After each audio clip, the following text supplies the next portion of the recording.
माननीय प्रधानमंत्री महोदय के संबोधन की। माता की, भारत माता की, भारत माता की। मेरे प्यारे देशवासियों, मेरे परिवारजन, आज वो शुभ घड़ी है जब हम देश के लिए मर मिटने वाले, देश की आजादी के लिए अपना जीवन समर्पित करने वाले, आजीवन संघर्ष करने वाले, फांसी के तख्त पर चढ़कर के भारत मां की जय के नारे लगाने वाले अनगिनत आजादी के दीवानों को नमन करने का ये पर्व है, उनका पुण्य स्मरण करने का पर्व है। आजादी के दीवानों ने आज हमें आजादी के इस पर्व में स्वतंत्रता की सांस लेने के लिए सौभाग्य दिया है। यह देश उनका ऋणी है। ऐसे हर महापुरुष के प्रति हम अपना श्रद्धा भाव व्यक्त करते हैं। मेरे प्यारे देशवासियों, आज जो महानुभाव राष्ट्र रक्षा के लिए और राष्ट्र निर्माण के लिए पूरी लगन से, पूरी प्रतिबद्धता के साथ देश की रक्षा भी कर रहे हैं, देश को नई ऊंचाई पर ले जाने का प्रयास भी कर रहे हैं। चाहे वो हमारा किसान हो, हमारा जवान हो, हमारे नौजवानों का हौसला हो, हमारी माताओं बहनों का योगदान हो, दलित हो, पीड़ित हो, शोषित हो, वंचित हो, अभावों के बीच भी स्वतंत्रता के प्रति उसकी निष्ठा, लोकतंत्र के प्रति उसकी श्रद्धा, ये पूरे विश्व के लिए एक प्रेरक घटना है। मैं आज ऐसे सभी को आदरपूर्वक नमन करता हूं। प्यारे देशवासियों, इस वर्ष और पिछले कुछ वर्षों से प्राकृतिक आपदा के कारण हम सबकी चिंता बढ़ती चली जा रही है। प्राकृतिक आपदा में अनेक लोगों ने अपने परिवारजन खोए हैं, संपत्ति खोई है, राष्ट्र ने भी पारावार नुकसान भोगा है। मैं आज उन सब के प्रति अपनी संवेदना व्यक्त करता हूं और मैं उन्हें विश्वास दिलाता हूं कि यह देश इस संकट की घड़ी में उन सब के साथ खड़ा है। मेरे प्यारे देशवासियों, हम जरा आजादी के पहले के वो दिन याद करें। सैकड़ों साल की गुलामी, हर कालखंड संघर्ष का रहा। युवा हो, बुजुर्ग हो, किसान हो, महिला हो, आदिवासी हो, उन्होंने गुलामी के खिलाफ जंग लड़ते रहे, अविरत जंग लड़ते रहे। इतिहास गवाह है कि 1857 के स्वातंत्र संग्राम जिसको हम याद करते हैं, उसके पूर्व भी हमारे देश के कई आदिवासी क्षेत्र थे जहां आजादी का जंग लड़ा जाता था। साथियों, गुलामी का इतना लंबा कालखंड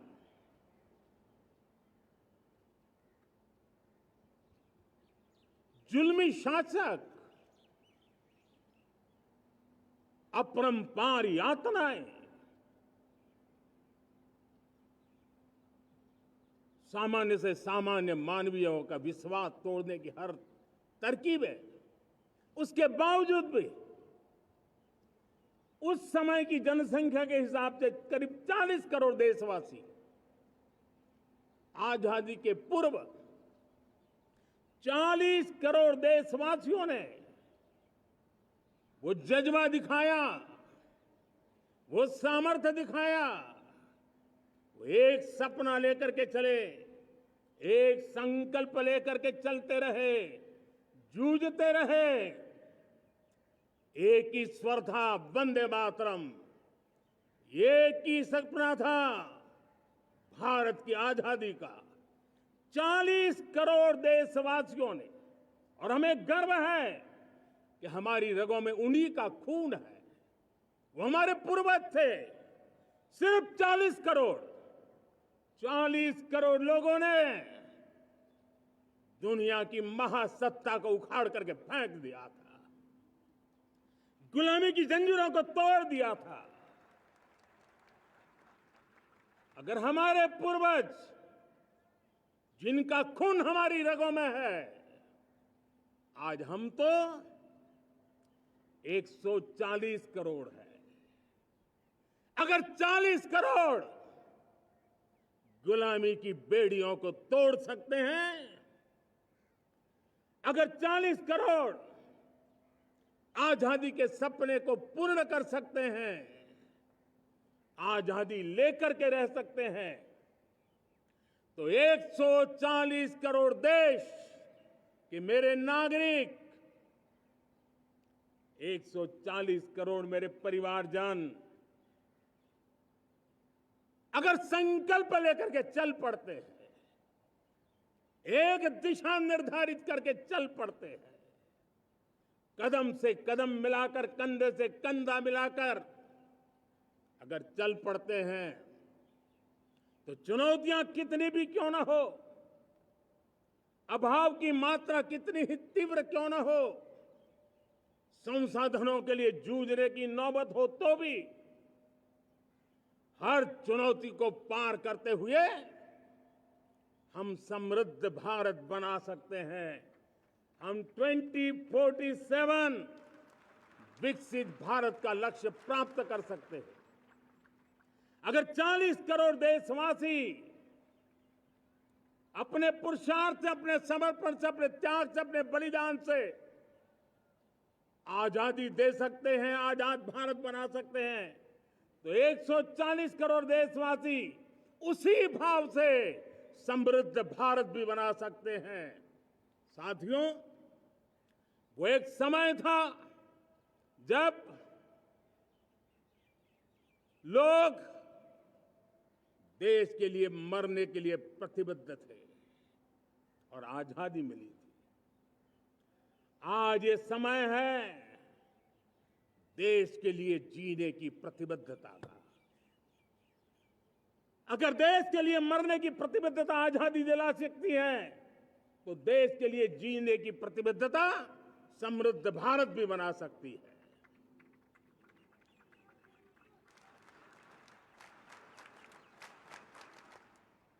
साथियों, विकसित भारत 2047 इस सिर्फ भाषण के शब्द नहीं है, इसके पीछे कठोर परिश्रम चल रहा है। देश के कोटि कोटि जनों के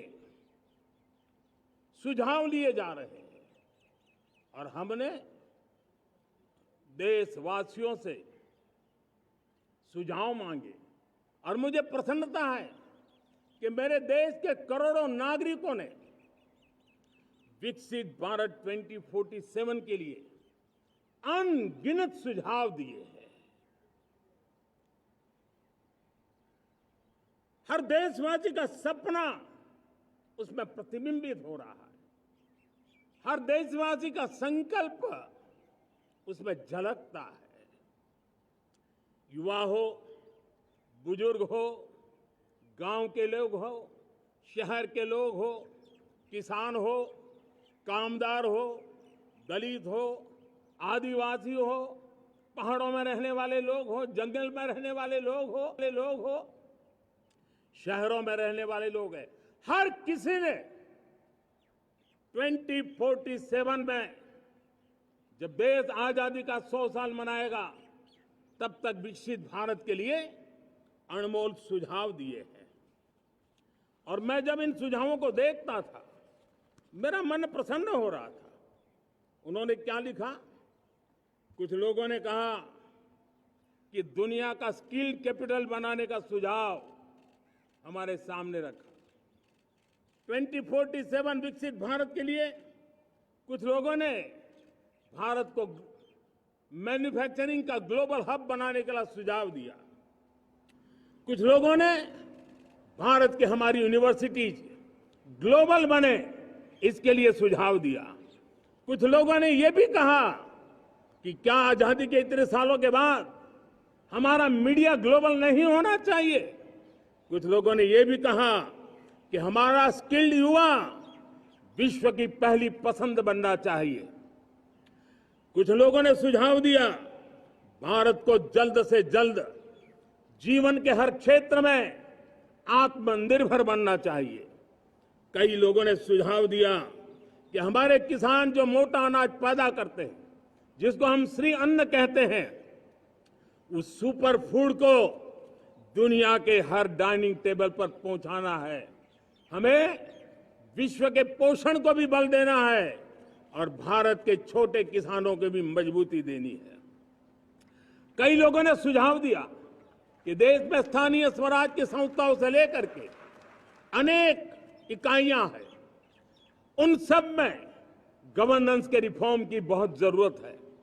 कई लोगों ने लिखा कि न्याय के अंदर जो विलंब हो रहा है, उसके प्रति चिंता जाहिर की और ये भी कहा कि हमारे देश में न्याय व्यवस्था में रिफॉर्म की बहुत बड़ी जरूरत है। कई लोगों ने लिखा कि कई ग्रीनफील्ड सिटीज बनाने की अब समय की मांग है। किसी ने बढ़ती हुई प्राकृतिक आपदाओं के बीच शासन प्रशासन में कैपेसिटी बिल्डिंग के लिए एक अभियान चलाने का सुझाव दिया। बहुत सारे लोगों ने यह सपना भी देखा है कि अंतरिक्ष में भारत का स्पेस स्टेशन जल्द से जल्द बनना चाहिए। किसी ने कहा भारत की जो पारंपरिक ट्रेडिशनल मेडिसिन है, हमारी औषधि है, दुनिया जब आज होलिस्टिक हेल्थ केयर की तरफ जा रही है, तब हमें भारत की पारंपरिक औषधियां और वेलनेस हब के रूप में भारत को विकसित करना चाहिए। कोई कहते हैं कि अब देर नहीं होनी चाहिए, भारत जल्द से जल्द दुनिया की तीसरी सबसे बड़ी इकोनॉमी बनना चाहिए। साथियों, मैं इसलिए पढ़ रहा था कि मेरे देशवासियों ने सुझाव दिए, मेरे देश के सामान्य नागरिक ने ये सुझाव हमें दिए हैं। मैं समझता हूं, जब देशवासियों की इतनी विशाल सोच हो, देशवासियों के इतने बड़े सपने हो, देशवासियों की इन बातों में जब संकल्प झलकते हो, तब हमारे भीतर एक नया संकल्प दृढ़ बन जाता है। हमारे मन में आत्मविश्वास नई ऊंचाई पर पहुंच जाता है। और साथियों, देशवासियों का ये भरोसा सिर्फ कोई इंटेलेक्चुअल डिबेट नहीं है, ये भरोसा अनुभव से निकला हुआ है। ये विश्वास लंबे कालखंड के परिश्रम की पैदावार है। और इसलिए देश का सामान्य मानव याद करता है जब लाल किले से कहा जाता है कि हिंदुस्तान के 18,000 गांवों में समय सीमा में बिजली पहुंचाएंगे, और वो काम हो जाता है, तब भरोसा मजबूत हो जाता है। जब ये तय होता है कि आजादी के इतने सालों के बाद भी 2.5 करोड़ परिवार ऐसे हैं जहां बिजली नहीं है, वो अंधेरे में जिंदगी गुजारते हैं। 2.5 करोड़ घरों में बिजली पहुंच जाती है, तब सामान्य मानवीय का भरोसा बढ़ जाता है।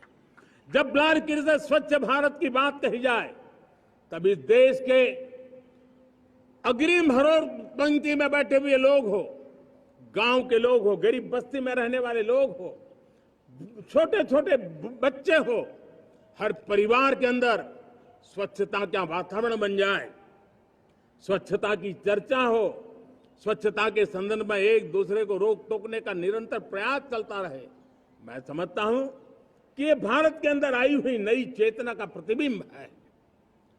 जब देश के सामने लाल किले से कहा जाए कि आज हमारे परिवारों में 3 करोड़ परिवार ऐसे हैं जिनके घर में नल से जल मिलता है, आवश्यक है हमारे इन परिवारों को पीने का शुद्ध पानी पहुंचे। जल जीवन मिशन के तहत इतने कम समय में नए 12 करोड़ परिवारों को जल जीवन मिशन के तहत नल से जल पहुंच रहा है। आज 15 करोड़ परिवार इसके लाभार्थी बन चुके हैं। हमारे कौन लोग वंचित थे इन व्यवस्थाओं से, कौन पीछे रह गए थे? समाज के अग्रिम पंक्ति के लोग इसके लिए अभाव में नहीं जीते थे। मेरे दलित, मेरे पीड़ित, मेरे शोषित, मेरे आदिवासी भाई बहन, मेरे गरीब भाई बहन, मेरे झुग्गी झोपड़ी में जिंदगी गुजारने वाले लोग, वही तो इन चीजों के अभाव में जी रहे थे। हमने अनेक ऐसे प्राथमिक आवश्यकताओं की पूर्ति के लिए जो प्रयास किया, और उसका परिणाम हमारे इन सारे समाज के बंधुओं को मिला है। हमने वोकल फॉर लोकल का मंत्र दिया। आज मुझे खुशी है कि वोकल फॉर लोकल ने अर्थतंत्र के लिए एक नया मंत्र बन गया है। हर डिस्ट्रिक्ट अपनी पैदावार के लिए गर्व करने लगा है। 1 डिस्ट्रिक्ट 1 प्रोडक्ट का माहौल बना है। अब 1 डिस्ट्रिक्ट 1 प्रोडक्ट को 1 डिस्ट्रिक्ट का 1 प्रोडक्ट एक्सपोर्ट कैसे हो, उस दिशा में हर जिले सोचने लगे हैं। रिन्यूएबल एनर्जी का संकल्प लिया था। G20 समूह के देशों ने जितना किया है उससे ज्यादा भारत ने किया है, और भारत ने ऊर्जा के क्षेत्र में आत्मनिर्भर बनने के लिए, ग्लोबल वार्मिंग की चिंताओं से मुक्ति पाने के लिए हमने काम किया है। साथियों, देश गर्व करता है आज जब फिनटेक की सफलता को लेकर पूरा विश्व भारत से कुछ सीखना समझना चाहता है, तब हमारा गर्व और बढ़ जाता है। साथियों, हम कैसे भूल सकते हैं कोरोना के वो संकट काल। विश्व में सबसे तेज गति से करोड़ों लोगों को वैक्सीनेशन का काम हमारे इसी देशों में हुआ। यही देश हैं जो कभी आतताई आतंकवादी हमें आकर के मार के चले जाते थे। जब देश की सेना सर्जिकल स्ट्राइक करती है, जब देश की सेना एयर स्ट्राइक करती है, तो देश के नौजवानों का सीना ऊंचा हो जाता है, तन जाता है, गर्व से भर जाता है। और यही बातें हैं जो आज 140 करोड़ देशवासियों का मन गर्व से भरा हुआ है, आत्मविश्वास से भरा हुआ है। साथियों, इन सारी बातों के लिए एक सुविचारित प्रयास हुआ है। रिफॉर्म की परंपरा को सामर्थ्य दिया गया है। नक्कर तरीकों के, नक्कर लक्ष्य को लेकर के, और जब राजनीतिक नेतृत्व की संकल्प शक्ति हो, दृढ़ विश्वास हो, जब सरकारी मशीनरी उसको लागू करने के लिए समर्पण भाव से जुट जाती है, और जब देश के हर नागरिक उस सपने को पूरा करने के लिए, जन भागीदारी करने के लिए, जन आंदोलन बनाने के लिए आगे आता है, तब हमें निश्चित परिणाम मिलता ही रहता है। मेरे प्यारे देशवासियों, हम ये न भूलें कि इस देश उस परिस्थितियों से भी दशकों तक भी आजादी के बाद समय बिताया है, जब होती है, चलती है, अरे यार ये तो चलेगा, अरे हमें क्या मेहनत करने की जरूरत है, अरे मामला है अगली पीढ़ी दिखेगी, अरे हमको मौका मिला है यार, मौज कर लो, आगे वाला आगे का जाने, हमें क्या करना है, हम अपना समय निकाल दें। अरे नया करने जाओगे कोई बवाल उठ जाए, पता नहीं क्यों देश में एक स्टेटस को का माहौल बन गया था। जो है उसी से गुजारा कर लो, यही का माहौल बन गया था।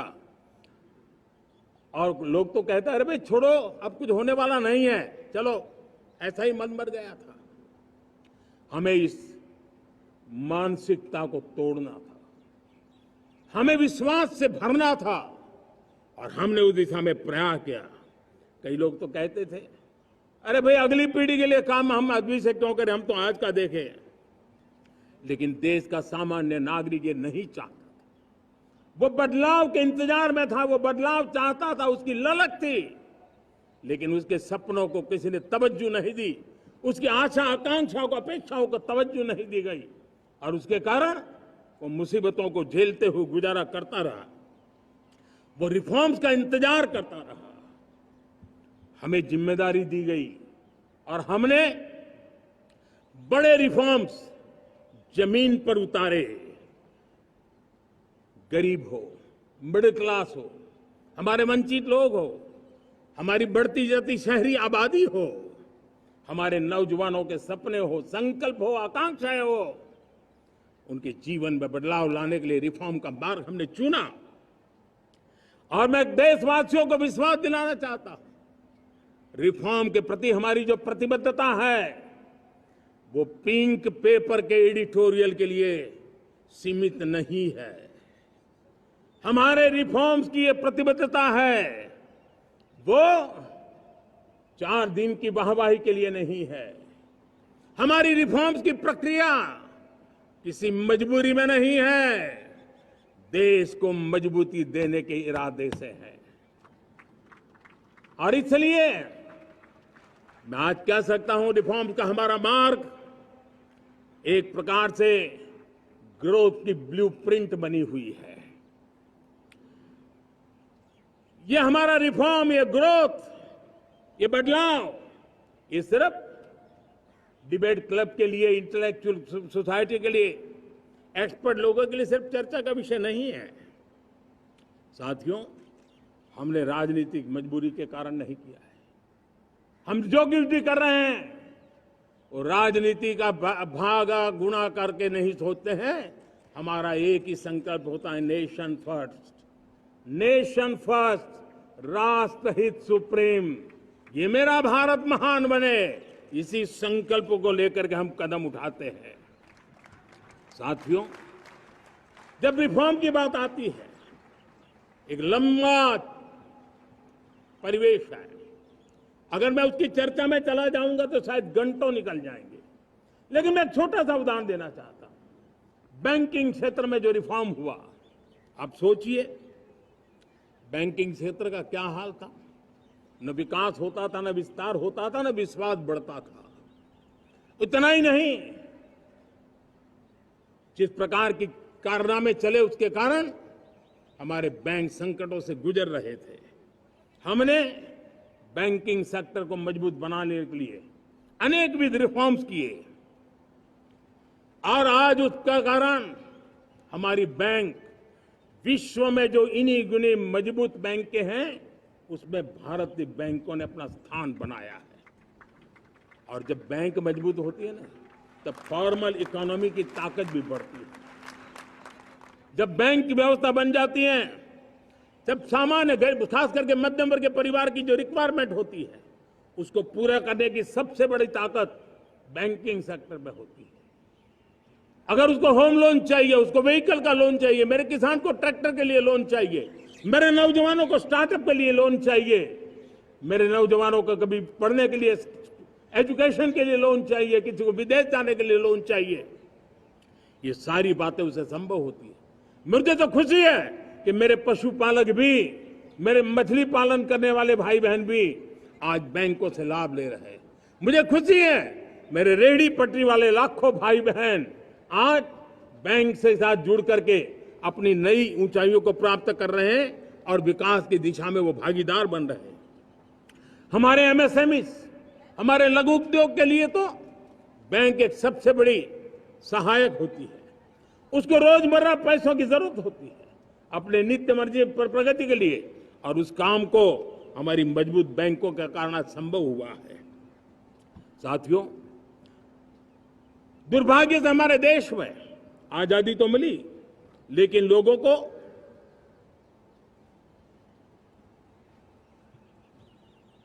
एक प्रकार से माई बाप कल्चर से गुजरना पड़ा। सरकार के पास मांगते रहो, सरकार के पास हाथ फैलाते रहो, किसी की सिफारिश के लिए रास्ते खोजते रहो, वही कल्चर डेवलप हुआ था। आज हमने गवर्नेंस के इस मॉडल को बदला है। आज सरकार खुद लाभार्थी हितार्थी के पास जाती है। आज सरकार खुद उसके घर गैस का चूल्हा पहुंचाती है। आज सरकार खुद उसके घर पानी पहुंचाती है। आज सरकार खुद उसके घर बिजली पहुंचाती है। आज सरकार खुद उसको आर्थिक मदद दे करके विकास के नए आयामों को सर करने के लिए प्रेरित करती है, प्रोत्साहित करती है। आज सरकार खुद नौजवान के स्किल डेवलपमेंट के लिए अनेकविध कदम उठा रही है। साथियों, बड़े रिफॉर्म्स के लिए हमारी सरकार बहुत ही प्रतिबद्ध है और हम इसी के द्वारा देश में प्रगति की राह को चुनना चाहते हैं। साथियों, देश में नई व्यवस्थाएं बन रही है।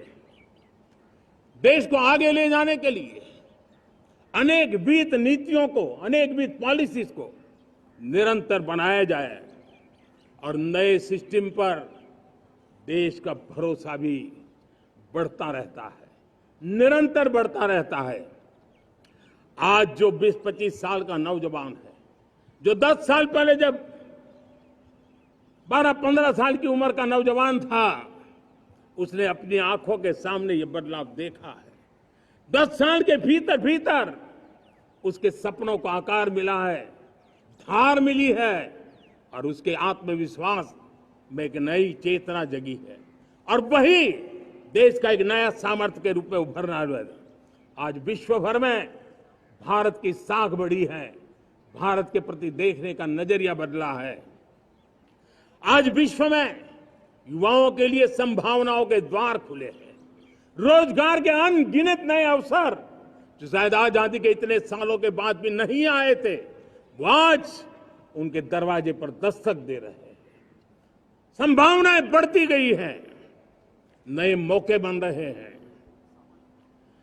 मेरे देश के युवाओं को अब धीरे धीरे चलने का इरादा नहीं है। मेरा देश का नौजवान इंक्रीमेंटल प्रगति में विश्वास नहीं करता। मेरा देश का नौजवान छलांग मारने के मूड में है। वो छलांग मार के नई सिद्धियों को प्राप्त करने के मूड में है। मैं कहना चाहूंगा, भारत के लिए गोल्डन एरा है। वैश्विक परिस्थितियों की तुलना में भी देखें, ये गोल्डन एरा है। ये हमारा स्वर्णिम कालखंड है। मेरे प्यारे देशवासियों, ये अवसर हमें जाने नहीं देना है। ये मौका हमें जाने नहीं देना चाहिए और इसी मौके को पकड़ करके अपने सपने और संकल्पों को लेकर के चल पड़ेंगे तो हम देश की स्वर्णिम भारत की जो अपेक्षा और हमें विकसित भारत का 2047 का लक्ष्य हम पूरा करके रहेंगे। हम सदियों की बेड़ियों को तोड़ करके निकले हैं। आज टूरिज्म का क्षेत्र हो, एमएसएमई का क्षेत्र हो, एजुकेशन हो, हेल्थ सेक्टर हो, ट्रांसपोर्ट सेक्टर हो, खेती और किसानी का सेक्टर हो, हर सेक्टर में एक नया आधुनिक सिस्टम बन रहा है। हम विश्व की बेस्ट प्रैक्टिसेस को भी आगे देख रखते हुए हम हमारे देश की परिस्थितियों के अनुसार आगे बढ़ना चाहते हैं। हर सेक्टर में आधुनिकता की जरूरत है, नएपन की जरूरत है, टेक्नोलॉजी को जोड़ने की जरूरत है और हर सेक्टर में हमारी नई नीतियों के कारण इन सारे क्षेत्रों में एक नया सपोर्ट मिल रहा है, नई ताकत मिल रही है। हमारे सारे अवरोध हटे, हमारी बंदी से दूर हो, हम पूरे सामर्थ्य के साथ चल पड़े, खिल उठे, सपनों को पा करके रहे, सिद्धि को हम अपने निकट देखें, हम आत्मसात करें, उस दिशा में हम चलना है। अब आप देखिए कितना बड़ा बदलाव हो रहा है। मैं एकदम जमीनी स्तर की बात करूं, विमेन सेल्फ हेल्प ग्रुप, आज 10 साल में हमारे 10 करोड़ बहनें विमेन सेल्फ हेल्प ग्रुप में जुड़ी है। 10 करोड़ नई बहनें। हमें गर्व हो रहा है कि हमारे सामान्य परिवार की, गांव की 10 करोड़ महिलाएं आर्थिक रूप से आत्मनिर्भर बन रही हैं। और जब महिला आर्थिक रूप से आत्मनिर्भर बनती हैं, तब परिवार की निर्णय प्रक्रिया की हिस्सेदार बनती हैं, एक बहुत बड़ी सामाजिक परिवर्तन की गारंटी लेकर के आती है। मुझे गर्व है इस बात पर, लेकिन साथ साथ मुझे गर्व इस बात का भी है कि हमारे सीईओ आज दुनिया भर के अंदर अपनी धाक जमा रहे हैं। भारत के हमारे सीईओ विश्व भर में अपनी धाक जमा रहे हैं।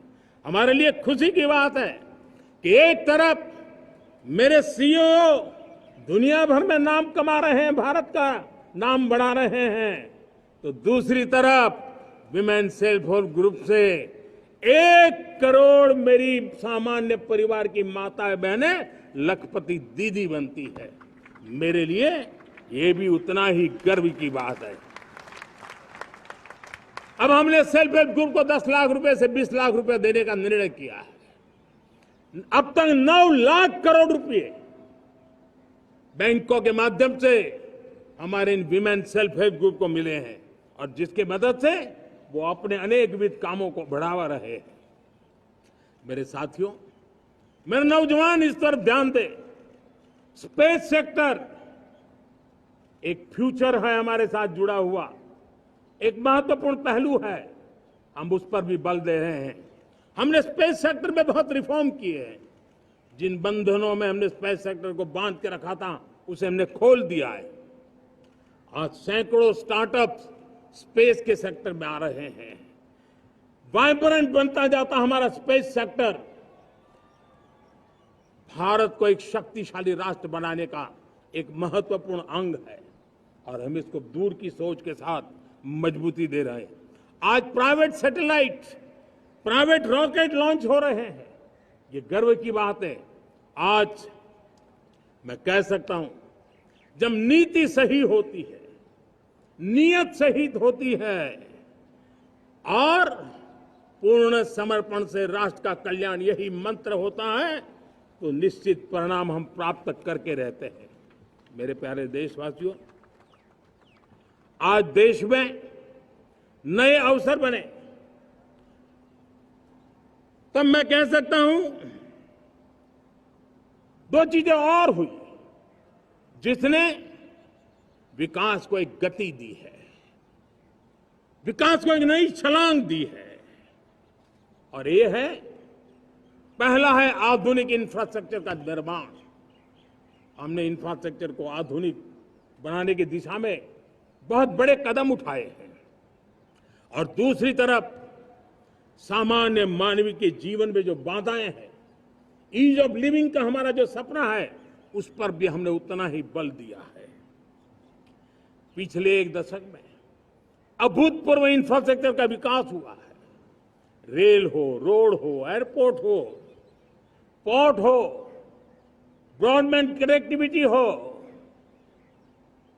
गांव-गांव नए स्कूल बनाने की बात हो, जंगलों में स्कूल बनाने की बात हो, दूर सुदूर इलाकों में अस्पताल बनाने की बात हो, आरोग्य मंदिर बनाने की बात हो, मेडिकल कॉलेजों का काम हो, आयुष्मान आरोग्य मंदिरों का निर्माण चलता हो, 60,000 से ज्यादा अमृत सरोवर बने हो, 2 लाख पंचायतों तक ऑप्टिकल फाइबर नेटवर्क पहुंचा हो, नहरों का एक बहुत बड़ा जाल बिछाया जा रहा हो, 4 करोड़ पक्के घर बनना, गरीबों को एक नया आश्रय मिलना, 3 करोड़ नए घर बनाने के संकल्प के साथ आगे बढ़ने की हमारी कोशिश हो।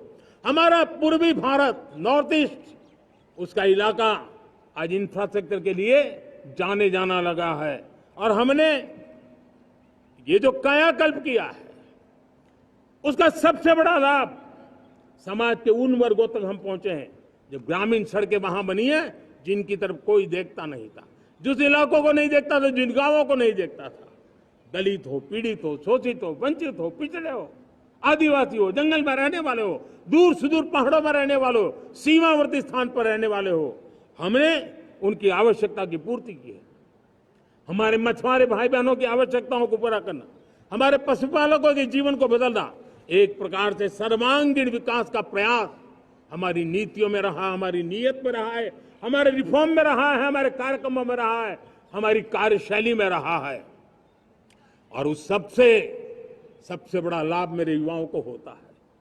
उनको नए नए अवसर मिलते हैं, नए नए क्षेत्र में कदम रखने का उसके लिए संभावनाएं बन जाती है, और वही तो सबसे ज्यादा रोजगार दे रहा है। और सबसे ज्यादा रोजगार प्राप्त करने का अवसर इन्हीं समय में उनको मिला है। हमारा जो मध्यम वर्गीय परिवार है, मध्यम वर्गीय परिवार को क्वालिटी ऑफ लाइफ, वो स्वाभाविक उसकी अपेक्षा रहती है। वो देश के लिए बहुत देता है, तो देश का भी दायित्व है कि उसकी जो क्वालिटी ऑफ लाइफ पे जो उसकी अपेक्षाएं हैं, सरकार की कठिनाइयों से मुक्ति की उसकी जो अपेक्षाएं हैं, उसको पूर्ण करने के लिए हम निरंतर प्रयास करते हैं। और मैंने तो सपना देखा है कि 2047 जब विकसित भारत का सपना होगा, तो उसकी एक इकाई ये भी होगी कि सामान्य मानव के जीवन में सरकार की दखलें कम हो, जहां सरकार की जरूरत हो वहां अभाव न हो, और जहां सरकार की बेकारण प्रभाव भी न हो, इस प्रकार की व्यवस्था पर हम प्रतिबद्ध हैं। मेरे प्यारे देशवासियों, हम छोटी छोटी जरूरतों पर भी ध्यान देते हैं, हम छोटी छोटी आवश्यकताओं पर ध्यान देते हैं, और उसको लेकर हम चलते हैं। चाहे हमारे गरीब का घर का चूल्हा जलता रहे, गरीब की मां को कभी आंसू पी करके सोना न पड़े, और इसके लिए मुफ्त इलाज की योजना हमारी चल रही है। बिजली, पानी, गैस अब सैचुरेशन के मूड पर है, और जब हम सैचुरेशन की बात करते हैं वो 100% होता है। जब सैचुरेशन होता है तो उसको जातिवाद का रंग नहीं लगता है। जब सैचुरेशन होता है तो उसमें पांथिकता का रंग नहीं लगता है। जब सैचुरेशन का मंत्र होता है तब सच्चे अर्थ में सबका साथ सबका विकास का मंत्र साकार होता है। लोगों के जीवन में सरकार की दखल कम हो, उस दिशा में हमने हजारों कंप्लायंसेस के लिए सरकार सामान्य मानवी पर बोझ डालती थी, उन सारे कंप्लायंसेस को दूर किया। हमने देशवासियों के लिए 1,500 से ज्यादा कानूनों को खत्म कर दिया, ताकि कानूनों की जंजाल के अंदर देशवासियों को फंसना न पड़े। हमने छोटी छोटी गलतियों के कारण ऐसे कानून बने थे, उनको जेल में अंदर धकेल दिया जाए। हमने उन छोटे छोटे कारणों से जेल जाने के जो परंपराएं थी, उन सारे कानूनों को नष्ट कर दिया, और उसको कानूनों को जेल भेजने के प्रावधान को व्यवस्था से बाहर कर दिया है। आज हमने जो आजादी की विरासत के गर्व की बात हम जो करते हैं, सदियों से हमारे पास जो क्रिमिनल लॉ थे, आज हमने उसको नए क्रिमिनल लॉ, जिसको हमने न्याय संहिता के रूप में, और जिसके मूल में दंड नहीं पर नागरिक को न्याय, इस भाव को हमने प्रबल बनाया है। ईज ऑफ लिविंग बनाने के लिए देशव्यापी मिशन में काम करे। हर लेवल पर मैं सरकार के प्रतिनिधियों का आह्वान करता हूं। मैं जनप्रतिनिधि, वो किसी भी दल के क्यों न हो, किसी भी राज्य के क्यों न हो, सबसे आग्रह करता हूं कि हमने एक मिशन मोड में ईज ऑफ लिविंग के लिए कदम उठाने चाहिए। मैं हमारे युवाओं को, प्रोफेशनल्स को, सबको मैं कहना चाहता हूं, आप अपने स्थान पर जहां पर आपको छोटी छोटी दिक्कतें होती है, आप उसके सॉल्यूशन को लेकर के सरकार को चिट्ठी लिखते रहिए। सरकार को बताइए कि बिना कारण की कठिनाई आए उसको दूर करने से कोई नुकसान नहीं है। मैं पक्का मानता हूं आज सरकारें संवेदनशील है। हर सरकार, स्थानीय स्वराज्य की संस्था होगी या राज्य सरकार होगी या केंद्र सरकार होगी, उसको तवज्जो देगी। गवर्नेंस में रिफॉर्म्स, ये हमें विकसित भारत 2047 के सपने के लिए हमने उसको जोर लगा करके आगे बढ़ाना होगा, ताकि सामान्य मानवी के जीवन में अवकाश ही अवकाश पैदा हो, रुकावटें खत्म होती चली जाए। नागरिकों का डिग्निटी ऑफ सिटीजन, नागरिकों के जीवन में सम्मान मिले। डिलीवरी के संबंध में कभी किसी को ये कहने की मोहब्बत ना आया कि ये तो मेरा हक था कि मुझे मिला नहीं, उसको खोजना न पड़े। सरकार के गवर्नेंस में डिलीवरी सिस्टम को और मजबूती चाहिए। आप देखिए देश में जब हम रिफॉर्म की बात करते हैं, आज देश में करीब करीब 3 लाख संस्थाएं काम कर रही है, चाहे पंचायत हो, नगर पंचायत हो, नगर पालिका हो, महानगर पालिका हो, यूटी हो, स्टेट हो, डिस्ट्रिक्ट हो, केंद्र, छोटी मोटी 3 लाख करीब करीब इकाइयां हैं। अगर ये हमारे 3 लाख इकाइयों को मैं आज आह्वान करता हूं कि अगर आप साल में अपने स्तर पर जिन चीजों की जरूरत है सामान्य मानव के लिए 2 रिफॉर्म करें, ज्यादा नहीं कह रहा हूं मेरे साथियों, एक पंचायत हो, एक राज्य सरकार हो, कोई विभाग हो, सिर्फ 1 साल में 2 रिफॉर्म और उसको जमीन पर उतारें। आप देखिए, हम देखते ही देखते 1 साल में करीब करीब 25-30 लाख रिफॉर्म कर सकते हैं। जब 25-30 लाख रिफॉर्म हो जाए तब सामान्य मानवी का विश्वास कितना बढ़ जाएगा, उसकी शक्ति राष्ट्र को नई ऊंचाई पर ले जाने में कितनी काम आएगी। और इसलिए हम अपने स्तर पर होती है चलती से मुक्ति पाकर के बदलावों के लिए आगे आए, हिम्मत के साथ आगे आए। और सामान्य मानवी की जरूरत तो छोटी छोटी जरूरत होती है, पंचायत लेवल पर भी वो मुसीबतें झेल रहा है, उन मुसीबतों से हम मुक्ति दिलाएं तो मुझे पक्का विश्वास है कि हम सपनों को पार कर सकते हैं। मेरे प्यारे देशवासियों, आज देश आकांक्षाओं से भरा हुआ है। हमारे देश का नौजवान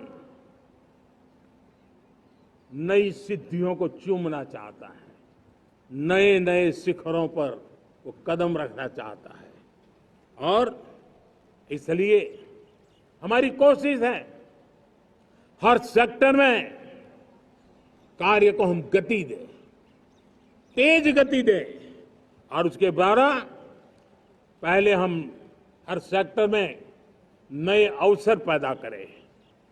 दूसरा, ये बदलती हुई व्यवस्थाओं के लिए जो सपोर्टिव इंफ्रास्ट्रक्चर चाहिए, उन इंफ्रास्ट्रक्चर पर हम बदलाव के मजबूती देने की दिशा में काम करें।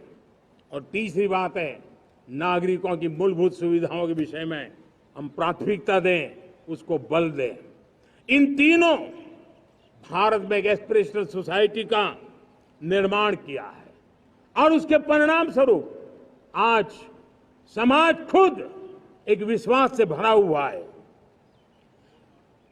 हमारे देशवासियों की आकांक्षा है, उनके एस्पिरेशंस, हमारे नौजवानों की ऊर्जा हमारे देश के सामर्थ्य के साथ जोड़ करके हम आगे बढ़ने की एक ललक लेकर के चल रहे हैं। मुझे विश्वास है रोजगार और स्वरोजगार नए रिकॉर्ड के अवसर पर हम काम किया है। प्रति व्यक्ति आज आय दोगुनी करने में हम सफल हुए हैं। ग्लोबल ग्रोथ में भारत का योगदान बड़ा है। भारत का एक्सपोर्ट लगातार बढ़ रहा है। विदेशी मुद्रा भंडार लगातार बढ़ा हुआ है, पहले से 2 गुना पहुंचा है। ग्लोबल संस्थानों का भारत के प्रति भरोसा बढ़ा है। मुझे विश्वास है भारत की दिशा सही है, भारत की गति तेज है और भारत के सपनों में सामर्थ्य है। लेकिन इन सबके साथ संवेदनशीलता का हमारा मार्ग हमारे लिए ऊर्जा में एक नई चेतना भरता है।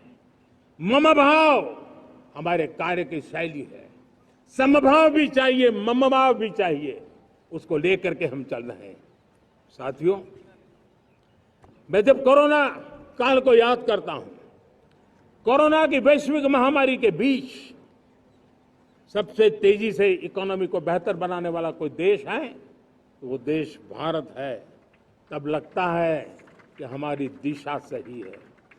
जब जात पात मत पंथ ऊपर उठकर हर घर तिरंगा फहराया जाता है, तब लगता है देश की दिशा सही है। आज पूरा देश तिरंगा है, हर घर तिरंगा है। न कोई जात है, न कोई पात है, न कोई ऊंच है, न कोई नीच है, सभी भारतीय है। यही तो हमारी दिशा की ताकत है। जब हम 25 करोड़ लोगों को गरीबी से बाहर निकालते हैं, तब हमारा विश्वास पक्का हो जाता है कि हमने गति को बराबर मेंटेन किया है और सपनों को साकार करना दूर नहीं है। जब 100 से अधिक आकांक्षी जिले अपने अपने राज्य के अच्छे जिलों की स्पर्धा कर रहे हैं, बराबरी करने लगे हैं, तो हमें लगता है कि हमारी दिशा और गति दोनों सामर्थ्यवान है। जब हमारे उन आदिवासी साथियों को वो मदद मिलती है, पीएम जनमन के द्वारा उनको जो योजनाएं पहुंची थी, आबादी बहुत छोटी है, लेकिन बहुत दूर सुदूर इलाकों में छुटपुट परिवार रहते हैं, हमने उनको खोज के निकाला है, उनके लिए चिंता की है। तब लगता है कि संवेदनशीलता से जब काम करते हैं तब संतोष कितना मिलता है। वर्किंग वुमेन के लिए पेड मैटरनिटी लीव 12 हफ्ते से बढ़ा करके 26 हफ्ते कर देते हैं। तब सिर्फ नारी का सम्मान ही करते इतना नहीं है, नारी के प्रति संवेदनशील भाव से निर्णय करते इतना नहीं, लेकिन उसके गोद में जो बच्चा पला है ना, उसको एक उत्तम नागरिक बनाने के लिए मां की जो जरूरत है उसमें सरकार रुकावट न बने, इस संवेदनशील भावना से उस निर्णय को हम करते हैं। जब मेरे दिव्यांग भाई बहन भारतीय साइन लैंग्वेज की बात हो या तो सुगम्य भारत का अभियान हो, उसको लगता है कि अब मेरी भी डिग्निटी है, मेरे प्रति देश के नागरिक सम्मान के भाव से देखता है। और पैरालंपिक में तो हमारे खिलाड़ी नई नई ताकत दिखाने लगे हैं, तब लगता है कि ये जो मेरा मम भाव है, हम सबका मम भाव है, उसकी ताकत नजर आती है। हमारे ट्रांसजेंडर समाज के प्रति हम जिस संवेदना के साथ निर्णय बना रहे हैं, हम नए नए कानून बना रहे हैं, उनको सम्मान का जीवन देने के लिए हम प्रयास कर रहे हैं, तब बदलाव की हमारी दिशा सही दिखता है। सेवा भाव से किए गए इन कामों का, जो त्रिविध मार्गों से हम चले हुए, इन कामों का एक सीधा सीधा लाभ आज उसके परिणाम के रूप में हमें नजर आ रहा है। 60 साल बाद लगातार तीसरी बार आपने हमें देश सेवा का मौका दिया है। मेरे 140 करोड़ देशवासी, आपने जो आशीर्वाद दिए हैं, उस आशीर्वाद में मेरे लिए एक ही संदेश है, जन जन की सेवा, हर परिवार की सेवा, हर क्षेत्र की सेवा, और सेवा भाव से समाज की शक्ति को साथ लेकर के विकास की नई ऊंचाइयों पर पहुंचना, 2047 विकसित भारत के सपने को लेकर के चलना, उसी एक संदेश को लेकर मैं आज लाल किले की प्राचीर से हमें आशीर्वाद देने के लिए मैं कोटि कोटि देशवासियों का सर झुका करके आभार व्यक्त करता हूं। मैं उनके प्रति नतमस्तक होता हूं और मैं उनको विश्वास दिलाता हूं कि हमें नई ऊंचाइयों को नए जोश के साथ आगे बढ़ना है। हमें सिर्फ जो हो गया है वो संतोष मान करके बैठने वाले हम लोग नहीं हैं, वो हमारे संस्कार में नहीं है। हम कुछ और करने के लिए, कुछ और आगे बढ़ने के लिए और कुछ और नई ऊंचाइयों को पार करने के लिए हम आगे बढ़ना चाहते हैं। विकास को, समृद्धि को, सपनों को साकार करने को, संकल्प को लिए जीवन खपाने को हम अपना स्वभाव बनाना चाहते हैं, देशवासियों का स्वभाव बनाना चाहते हैं। मेरे प्यारे देशवासियों, आज नई शिक्षा नीति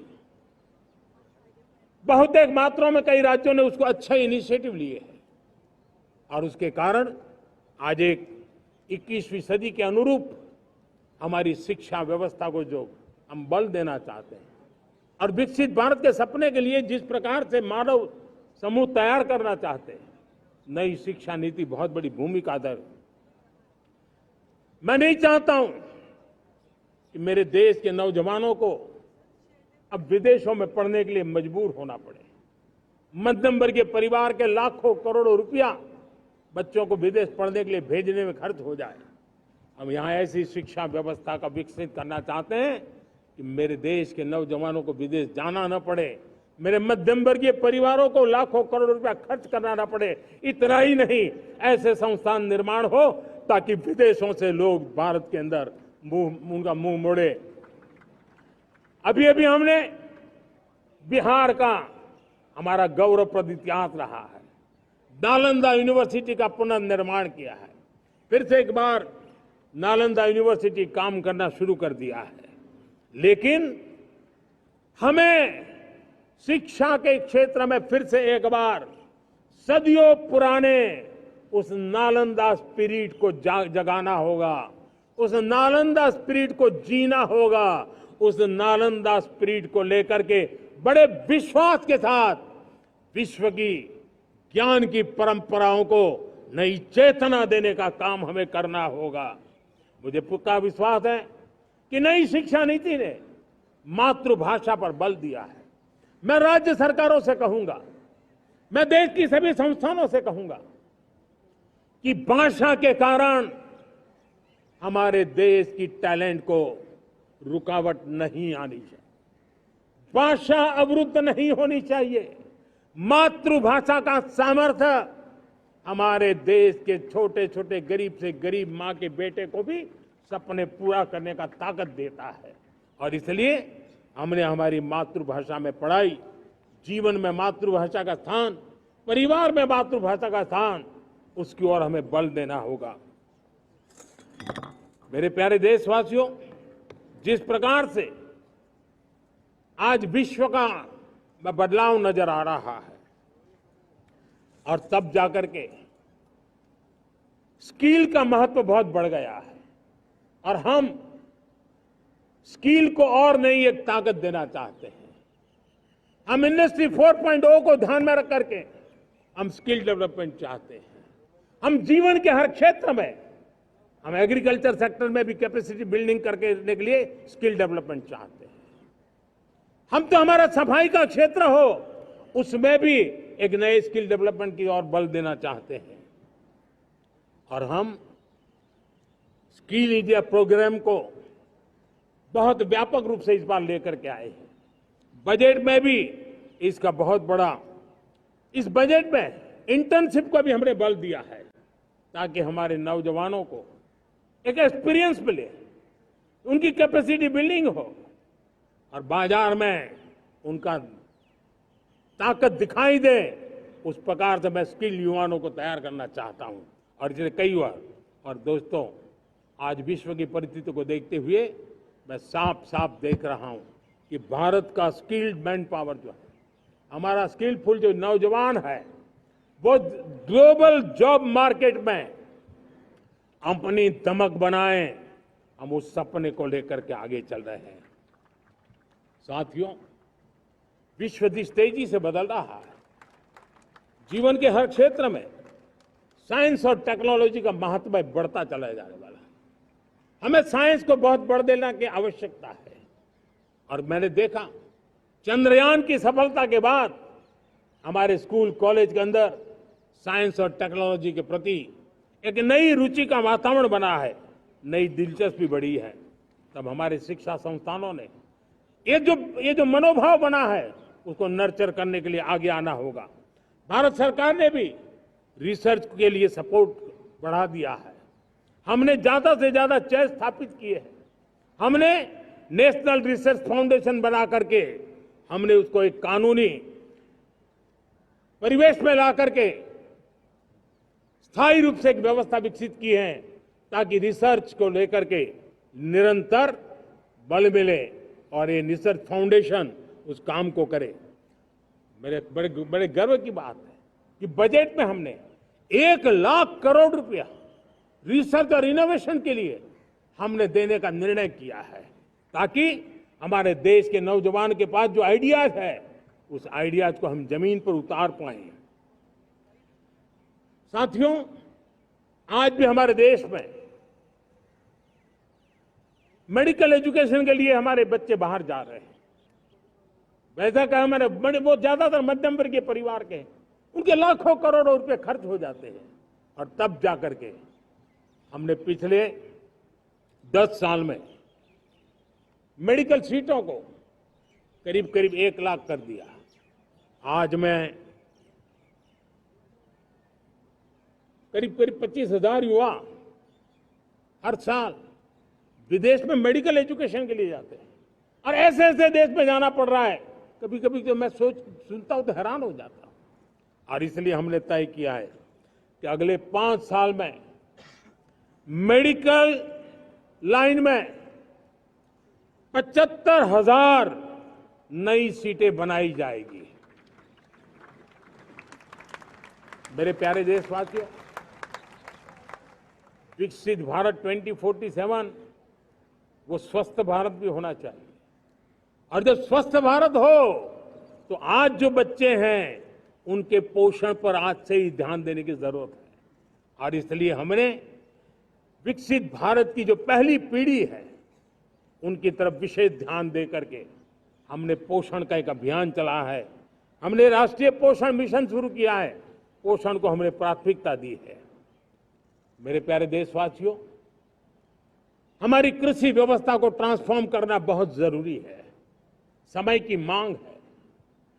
हम सदियों से जिस परंपरा में दबे हुए हैं, जकड़े हुए हैं, उससे मुक्ति पानी होगी। और हमारे किसानों को उसके लिए हम मदद भी दे रहे हैं। हम उसको ट्रांसफॉर्म करने की दिशा में लगातार काम करते आए हैं। आज आसान ऋण दे रहे हैं किसानों को, टेक्नोलॉजी की मदद दे रहे हैं। किसान जो पैदावार करता है उसको वैल्यू एडिशन के लिए हम काम कर रहे हैं। उसके लिए मार्केटिंग के लिए पूरा प्रबंध करते हैं ताकि उसको एंड टू एंड हर जगह पे हैंड होल्डिंग की व्यवस्था हो। उस दिशा में हम काम कर रहे हैं। आज जब धरती माता के प्रति सारा विश्व चिंतित है, जिस प्रकार से उर्वरक के कारण हमारी धरती माता की शहद दिनों दिन बिगड़ता जा रही है, हमारी धरती माता की उत्पादकता क्षमता खत्म होती चली जा रही है, कम होती चली जा रही है। और उस समय मैं मेरे देश के लाखों किसानों का आभार व्यक्त करना चाहता हूं जिन्होंने प्राकृतिक खेती का रास्ता चुना है और हमारी धरती माता की सेवा करने का भी उन्होंने बीड़ा उठाया है। और इस बार बजट में भी हमने प्राकृतिक खेती को बल देने के लिए बहुत बड़ी योजनाओं के साथ बहुत बड़ा बजट में प्रावधान किया है। मेरे प्यारे देशवासियों, आज दुनिया की स्थिति में देखता हूं, पूरा विश्व होलिस्टिक हेल्थ केयर की तरफ मुड़ रहा है। और तब उनको ऑर्गेनिक फूड ये उनकी प्रथम पसंद बनी है। आज विश्व के लिए ऑर्गेनिक फूड का अगर कोई फूड बास्केट बन सकता है तो मेरे देश का किसान बना सकता है, मेरा देश बन सकता है।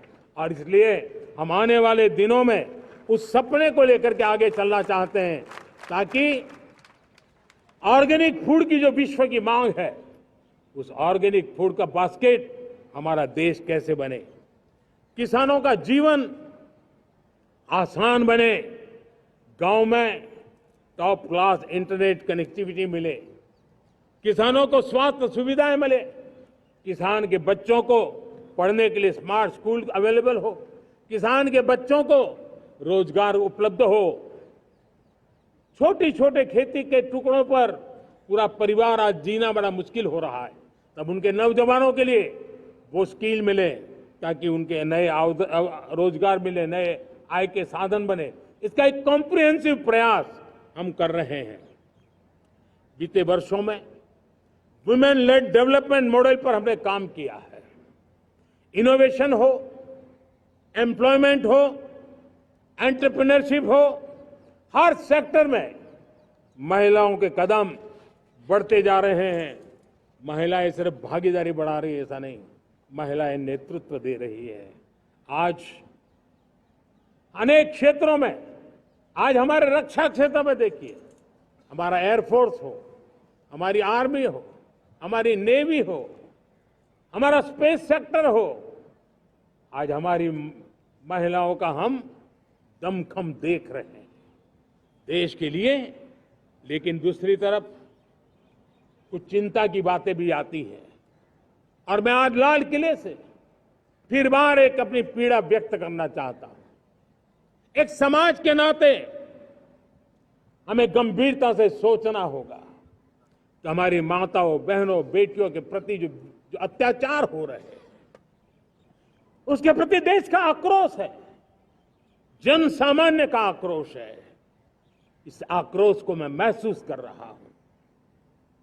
इसको देश को, समाज को, हमारी राज्य सरकारों को गंभीरता से लेना होगा।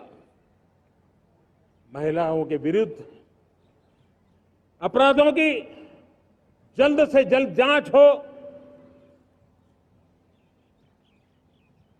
राक्षसी कृत्य करने वालों को जल्द से जल्द कड़ी सजा हो। वो समाज में विश्वास पैदा करने के लिए जरूरी है। मैं ये भी बताना चाहूंगा कि जब बलात्कार की या महिलाओं पर अत्याचार की घटनाएं घटती हैं तो उसकी बहुत चर्चा होती है, बहुत प्रचार होता है, मीडिया में छाया रहता है। लेकिन जब ऐसे राक्षसी मनोवृत्ति व्यक्ति को सजा होती है तो वो खबरों में कहीं नजर नहीं आती है, कोने में कहीं पड़ा रहता है। अब समय की मांग है कि जिनको सजा होती है उसकी व्यापक चर्चा हो, ताकि ऐसा पाप करने वालों को भी डर पैदा हो कि ये पाप करने की हालत ये होती है कि फांसी पर लटकना पड़ता है। और मुझे लगता है कि ये डर पैदा करना बहुत जरूरी है। मेरे प्यारे देशवासियों, हमारे देश में ऐसी एक आदत बन गई थी स्वभाव से, हम देश को कम आंकना, देश के प्रति गौरव के भाव का अभाव होना, ये पता नहीं क्यों हमारे जहन में घुस गया था। और हम तो कभी कभी तो लेट आए तो कहते थे इंडियन टाइम, शर्म के साथ हम बोल देते थे। देश को इन चीजों से हमने बाहर लाने में सफलता पाई है। किसी जमाने में कहा जाता था अरे खिलौने भी बाहर से आते थे, वो दिन देखे हमने। आज मैं गर्व से कह सकता हूं कि मेरे देश के खिलौने दुनिया के बाजार में अपनी धमक लेकर के पहुंच रहे हैं। खिलौने हमारे एक्सपोर्ट होने शुरू हुए। तो एक जमाना था हम मोबाइल फोन इंपोर्ट करते थे। आज मोबाइल फोन का मैन्युफैक्चरिंग का इकोसिस्टम बना है, एक बहुत बड़ा हब बना है। और आज हम मोबाइल फोन दुनिया में एक्सपोर्ट करने लगे हैं। ये भारत की ताकत है। साथियों, भविष्य के साथ सेमीकंडक्टर जुड़ा हुआ है, आधुनिक टेक्नोलॉजी जुड़ी है, एआई जुड़ा हुआ है। हमने सेमीकंडक्टर मिशन पर काम शुरू किया है। हर उपकरण में मेड इन इंडिया चिप क्यों न हो, क्यों ये सपना मेरे देश का नौजवान देखे। टैलेंट यहां है, सारे इस प्रकार के रिसर्च काम हिंदुस्तान में होते हैं। तो अब प्रोडक्शन भी हिंदुस्तान में होगा, सेमीकंडक्टर का काम भी हिंदुस्तान में होगा। और हम एंड टू एंड सॉल्यूशन दुनिया को देने की ताकत रखते हैं और हम उसको साथियों, एक जमाना हमने देखा है 2G के लिए हम कैसा संघर्ष करते थे। आज हर उपकरण में हम देख रहे हैं, हम तेजी से आगे बढ़े। और 5G जिस तेजी से पूरे देश में रोल आउट हुआ, हिंदुस्तान के करीब करीब सभी क्षेत्रों में 5G पहुंच गया। वो विश्व में तेज गति से 5G पहुंचाने में हम आगे रहे। और देश साथियों, मैंने कहा हम रुकने वाले नहीं हैं। 5G पे रुक जाना हमें मंजूर नहीं है। हम 6G पर अभी से मिशन मोड में काम कर रहे हैं और विश्व में हम उसमें भी अपनी धमक जमाएंगे, ये मैं विश्वास से कहता हूं। मेरे प्यारे साथियों, डिफेंस सेक्टर हमारी आदत हो गई थी। डिफेंस बजट कितना ही क्यों न हो, लेकिन कभी कोई सोचता नहीं था कि डिफेंस बजट बढ़ा तो जाता कहां है। डिफेंस बजट विदेशों से खरीदी में चला जाता था। अब हम चाहते हैं हम आत्मनिर्भर बने। और मैं हमारी डिफेंस फोर्सेस का हृदय से धन्यवाद करता हूं। उन्होंने हजारों ऐसी चीजें लिस्ट कर दी है। उन्होंने तय किया है कि हम विदेश से नहीं लाएंगे। राष्ट्र के लिए जीना क्या कहते हैं, ये हमारे सेना के जवानों ने दिखाया है। और उसके कारण डिफेंस के सेक्टर में हम आत्मनिर्भर होते चले जा रहे हैं। आज डिफेंस मैन्युफैक्चरिंग में भारत की पहचान बनी है। और मैं आज खुशी से कह सकता हूं कि जो देश कभी डिफेंस की हर छोटी मोटी चीज बाहर से लाता था, आज धीरे धीरे दुनिया के कई देशों में हम जो डिफेंस के इक्विपमेंट मैन्युफैक्चर कर रहे हैं वो हम एक्सपोर्ट करने लगे हैं। दुनिया में डिफेंस हब, मैन्युफैक्चरिंग हब के रूप में हम धीरे धीरे उभर रहे हैं। हम मैन्युफैक्चरिंग क्षेत्र को बढ़ावा देना चाहते हैं क्योंकि रोजगार के लिए सर्वाधिक आवश्यक है। आज पीएलआई स्कीम को बहुत बड़ी सफलता मिली है। एफडीआई रिफॉर्म्स, उसने भी हमें बहुत बड़ी ताकत दी है। एमएसएमईज को बहुत बड़ा बल मिला है, नई व्यवस्थाएं विकसित हुई है और उसके कारण हमारा मैन्युफैक्चरिंग सेक्टर, हम दुनिया का एक मैन्युफैक्चरिंग हब बने। जिस देश के पास इतनी नौजवान शक्ति हो, जिस देश के अंदर ये सामर्थ्य हो, हम मैन्युफैक्चरिंग की दुनिया में भी इंडस्ट्री 4.0 में हम बहुत बड़ी ताकत के साथ आगे जाना चाहते हैं। और इसके लिए आवश्यक स्किल डेवलपमेंट, उस पर भी हमने बल दिया है। और स्किल डेवलपमेंट में भी हमने नए मॉडल तय किए हैं। हमने जन भागीदारी को जोड़ा है ताकि तुरंत रिक्वायरमेंट के अनुसार स्किल डेवलपमेंट हम कर सके। और मुझे विश्वास है, मैं लाल किले की प्राचीर से कह रहा हूं, वो दिन दूर नहीं होगा जो भारत इंडस्ट्रियल मैन्युफैक्चरिंग का हब होगा। दुनिया उसकी तरफ देखती होगी। आज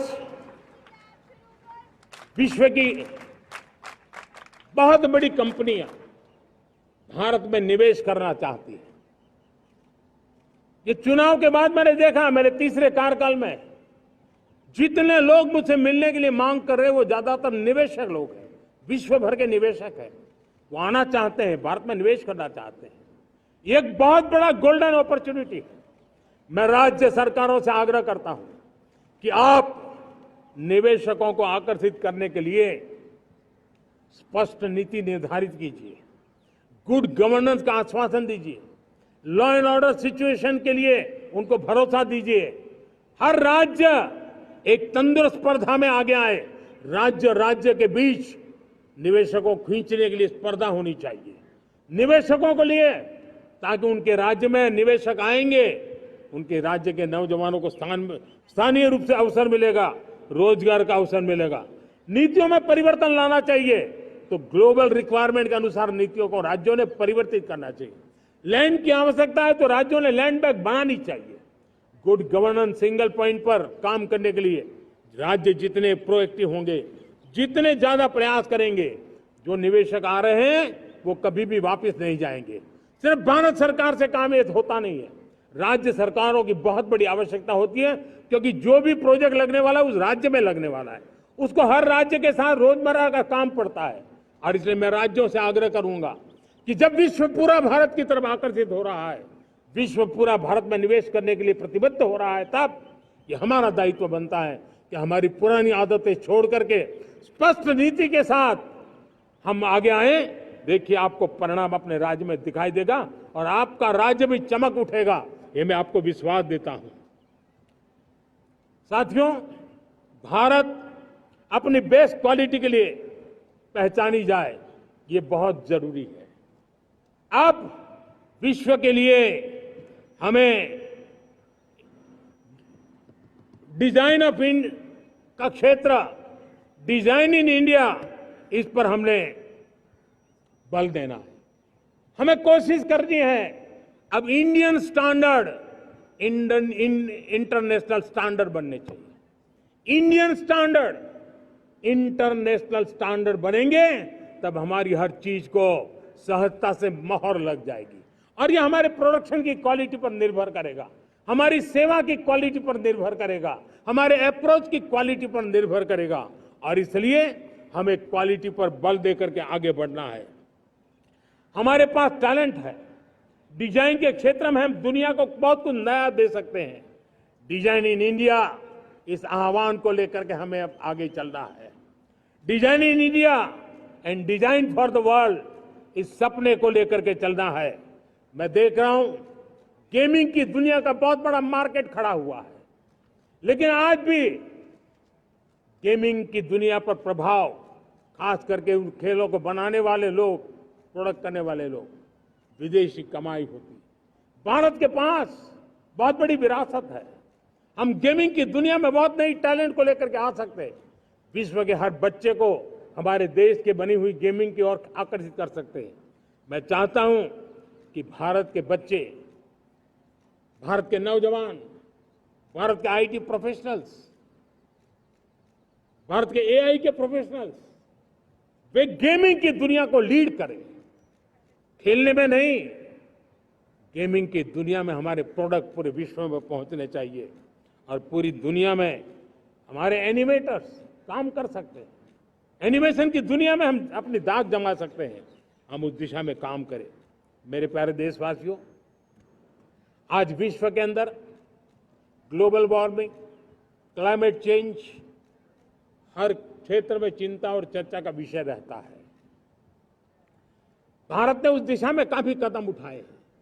हम विश्व को आश्वस्त करते रहे हैं और शब्दों से नहीं, अपने कार्यों से, प्राप्त परिणामों से हमने विश्व को आश्वस्त भी किया है और विश्व को आश्चर्यचकित भी किया है। हम ही हैं जिन्होंने सिंगल यूज प्लास्टिक पर प्रतिबंध लगाया है। हमने रिन्यूएबल एनर्जी पर विस्तार किया है। हमने रिन्यूएबल एनर्जी को एक नई ताकत दी है। आने वाले कुछ वर्षों में हम नेट जीरो फ्यूचर की ओर आगे बढ़ रहे हैं। मुझे याद है पेरिस एकॉर्ड में जिन देशों ने अपने लक्ष्य निर्धारित किए थे, आज मैं लाल किले की प्राचीर से मेरे देशवासियों की ताकत दुनिया को बताना चाहता हूं। G20 देश के समूह जो नहीं कर पाए, वो मेरे देश के नागरिकों ने करके दिखाया है। मेरे देशवासियों ने करके दिखाया है। हिंदुस्तान ने करके दिखाया है। पेरिस एकॉर्ड के अंदर जो टारगेट हमने तय किए थे, उन टारगेट को समय से पहले पूरा करने वाला G20 देशों के समूह में अगर कोई है तो एकमात्र मेरा हिंदुस्तान है, एकमात्र मेरा भारत है। और इसलिए गर्व होता है साथियों। रिन्यूएबल एनर्जी के टारगेट हमने पूरे, हम 2030 तक रिन्यूएबल एनर्जी को 500 गीगावाट तक ले जाने के लिए मकसद से काम। आप कल्पना कर सकते हैं कि कितना बड़ा लक्ष्य है। दुनिया के लोग सिर्फ 500 गीगावाट शब्द सुनते हैं ना, तो मेरी तरफ ऐसे ऐसे देखते हैं। लेकिन आज मैं विश्वास से कह रहा हूं देशवासियों को कि इस लक्ष्य को भी हम पूरा करके रहेंगे और ये मानव जाति की भी सेवा करेगा, हमारे भविष्य की भी सेवा करेगा, हमारे बच्चों के उज्जवल भविष्य की गारंटी बनेगा। हमने 2030 तक हमारी रेलवे को नेट जीरो एमिशन का लक्ष्य लेकर के हम चल रहे हैं। साथियों, पीएम सूर्यघर मुफ्त बिजली योजना उसको एक नई ताकत देने वाली है और ये बदलाव का फल मेरे देश के सामान्य परिवार को मिला, विशेष करके मेरे मध्यम वर्ग को मिलेगा जब उसका बिजली का बिल मुक्त हो जाएगा। इलेक्ट्रिक व्हीकल उसकी मांग बढ़ती जा रही है। जब पीएम सूर्यघर योजना से वो बिजली उत्पादन करता है सूर्य से, तो उसका व्हीकल का प्रवास का खर्चा भी वो कम कर सकता है। साथियों, हम ग्रीन हाइड्रोजन मिशन लेकर के एक ग्लोबल हब बनना चाहते हैं। बहुत तेजी से नीतियां बनाई गई है, बहुत तेजी से उसका इम्प्लीमेंटेशन का काम हो रहा है और भारत ग्रीन हाइड्रोजन एक न्यू एनर्जी की दिशा में हम जाना चाहते हैं। और ये सारे जो प्रयास चल रहे हैं, क्लाइमेट की चिंता तो है ही है, ग्लोबल वार्मिंग की चिंता है, लेकिन इसके अंदर ग्रीन जॉब्स की बहुत बड़ी संभावना है और इसलिए आने वाले कालखंड में ग्रीन जॉब्स का महत्व बढ़ता है। तो उसको सबसे पहले कैप्चर करने के लिए मेरे देश के नौजवानों को अवसर देने के लिए और ग्रीन जॉब्स के लिए एक बहुत बड़ा क्षेत्र को बढ़ावा दे रहे हैं। मेरे प्यारे देशवासियों, आज हमारे साथ इस तिरंगे झंडे के नीचे वो नौजवान बैठे हैं जिन्होंने ओलंपिक की दुनिया में भारत का परचम लहराया। मैं मेरे देश के सभी एथलीट्स को, मेरे देश के सभी खिलाड़ियों को 140 करोड़ देशवासियों की तरफ से बधाई देता हूं और हम नए सपने, नए संकल्प, अत्यंतिक पुरुषार्थ के साथ नए लक्ष्यों को हासिल करने के लिए आगे बढ़ेंगे। ऐसा मैं विश्वास के साथ उनको शुभकामनाएं भी देता हूं। आने वाले कुछ दिनों में भारत के एक बहुत बड़ा दस्ता पैरालंपिक के लिए पेरिस जाने के लिए रवाना होगा। मैं मेरे सभी पैरालंपिक खिलाड़ियों को भी हृदय से बहुत बहुत शुभकामनाएं देता हूं। साथियों, भारत ने G20 को ऑर्गेनाइज किया, हिंदुस्तान के अनेक शहरों में ऑर्गेनाइज किया, 200 से ज्यादा इवेंट किए। पूरे विश्व में G20 का इतना बड़ा व्याप, इतना बड़ा कार्यक्रम कभी नहीं हुआ, इस बार हुआ। इसने एक बात सिद्ध कर दी है कि भारत में बड़े से बड़े काम, कार्यक्रम ऑर्गेनाइज करने की ताकत है। भारत को किसी को भी हॉस्पिटैलिटी का सामर्थ्य भारत में सबसे ज्यादा है। अगर ये सिद्ध हो चुका है तो साथियों, हिंदुस्तान का सपना है कि 2036 में जो ओलंपिक होगा वो मेरे हिंदुस्तान की धरती पर हो। इसके लिए हम तैयारी कर रहे हैं, उसके लिए हम आगे बढ़े। साथियों, समाज के आखिरी तबके के जो लोग हैं, ये हमारा सामाजिक दायित्व है। अगर कोई पीछे रह जाते हैं तो हमारी आगे बढ़ने की गति कम कर देता है, और इसलिए हम आगे बढ़ना चाहते हैं तो भी सफलता तब मिलती है पीछे वाले को भी साथ साथ आगे ले आए। और इसलिए हम सबका दायित्व बनता है कि हमारे समाज में आज भी जो क्षेत्र पीछे रह गए हैं, जो समाज पीछे रह गए हैं, जो लोग पीछे रह गए हो, हमारे छोटे छोटे किसान हो, हमारे जंगलों में रहने वाले मेरे आदिवासी भाई बहन हो, हमारी माताएं बहनें हो, हमारे मजदूर हो, हमारे श्रमिक साथी हो, हमारे कामगार लोग हो, इन सबको हमें बराबरी में लाने के लिए, हमारे बराबर लाने के लिए भरपूर प्रयास करना है। लेकिन अब गति पकड़ गई है, अब लंबे दिन तक हमें वो करना नहीं पड़ेगा, बहुत जल्द वो हमारे पास पहुंच जाएंगे, हमारी बराबरी में आ जाएंगे, हमारी ताकत बहुत बढ़ जाएगी। और बड़ी संवेदना के साथ हमें इस काम को करना है, और इसके लिए एक बहुत बड़ा अवसर आ रहा है। मैं मानता हूं संवेदनशीलता की दृष्टि से इससे बड़ा अवसर क्या हो सकता है। हमें पता है 1857 के स्वतंत्रता संग्राम के पहले भी अंग्रेजों के नाक को दम करने वाला हमारा देश का एक आदिवासी युवक था। 20-22 साल की उम्र में उसने अंग्रेजों के नाक को दम ला दिया था, जिसको आज भगवान बिरसा मुंडा के रूप में लोग पूजा करते हैं। भगवान बिरसा मुंडा की 150वीं जयंती आ रही है। ये हम सबके लिए प्रेरणा का कारण बने। समाज के प्रति छोटा सा छोटा व्यक्ति भी देश के लिए कैसी जज्बात रखता है, उससे बड़ी प्रेरणा भगवान बिरसा मुंडा से अधिक कौन हो सकता है। आइए हम भगवान बिरसा मुंडा की 150वीं जयंती जब मनाएं, संवेदनशीलता का हमारा व्याप बढ़े, समाज के प्रति हमारा ममभाव बने। हम समाज के हर व्यक्ति को, गरीबों को, दलित को, पिछड़ों को, आदिवासियों को, हर एक को हम अपने साथ लेकर के चले। इस संकल्प को लेकर के चलना है। मेरे प्यारे देशवासियों, हम संकल्प के साथ तो बढ़ तो रहे हैं, बहुत आगे बढ़ रहे हैं, लेकिन ये भी सच है कि कुछ लोग होते हैं जो प्रगति देख नहीं सकते। कुछ लोग होते हैं जो भारत का भला सोच नहीं सकते हैं। जब तक खुद का भला न हो तब तक उनको किसी का भला अच्छा नहीं लगता है। ऐसी विकृत मानसिकता से भरे हुए लोगों की कमी नहीं होती है। देश को ऐसे लोगों से बचना होगा। वे निराशा की गर्त में डूबे हुए लोग हैं।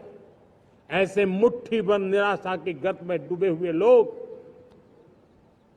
जब उनके गोद में विकृति पलती है तब वो विनाश का कारण बन जाती है, सर्वनाश का कारण बन जाती है, एनार्की का मार्ग ले लेती है, और तब देश को इतनी बड़ी हानि हो जाती है जिसकी भरपाई करने में हमें नए सिरे से मेहनत करनी पड़ती है।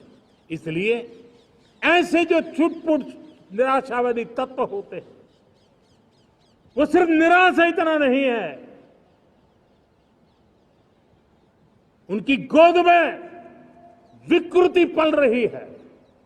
ये विकृति विनाश के, सर्वनाश के सपने देख रही है, ताने बाने जोड़ने की प्रयासों में लगी हुई है।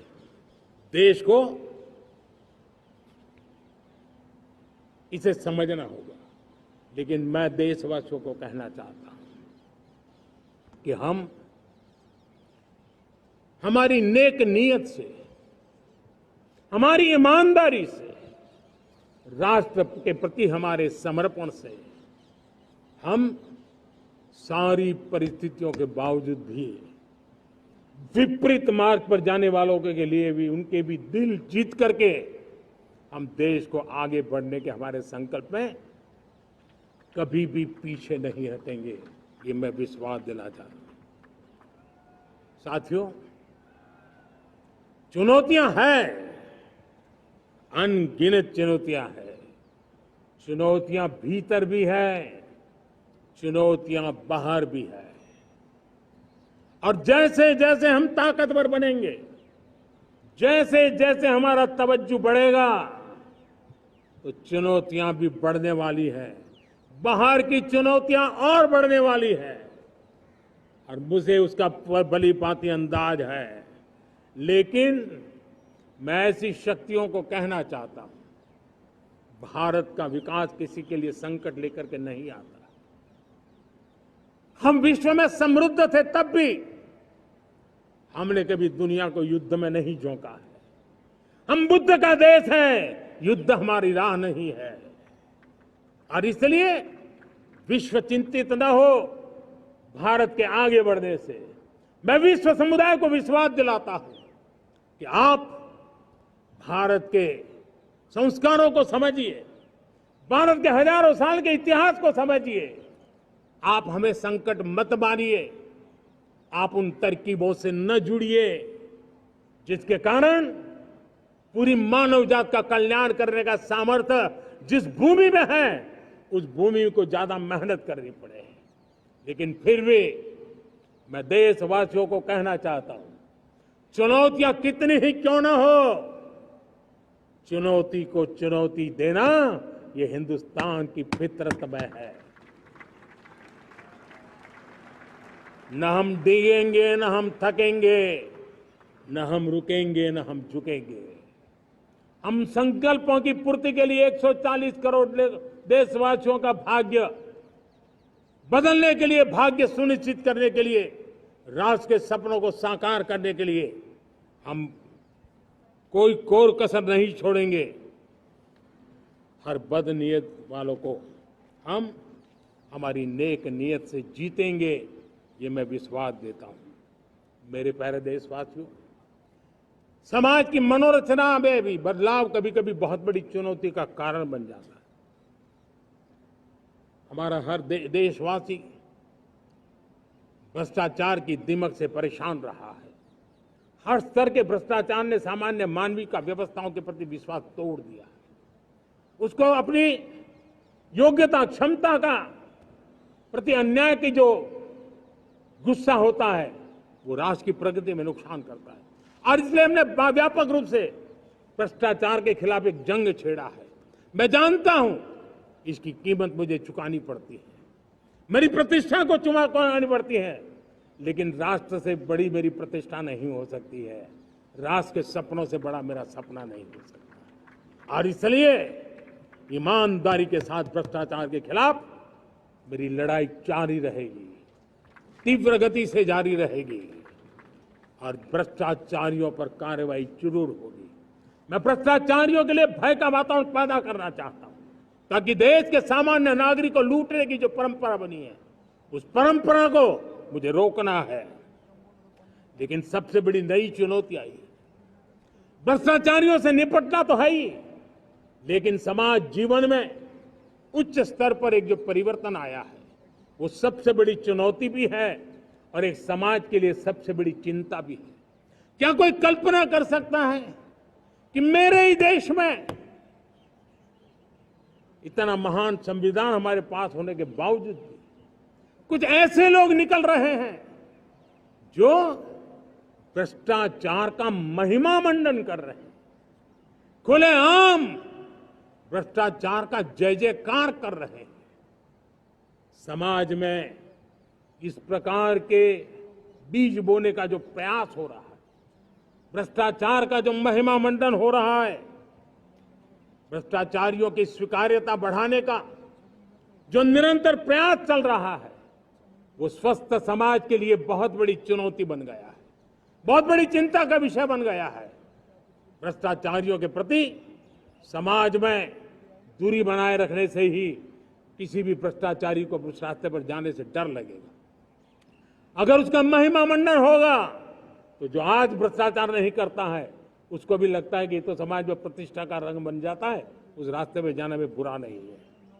मेरे प्यारे देशवासियों, बांग्लादेश में जो कुछ भी हुआ है उसको लेकर पड़ोसी देश के नाते चिंता होना,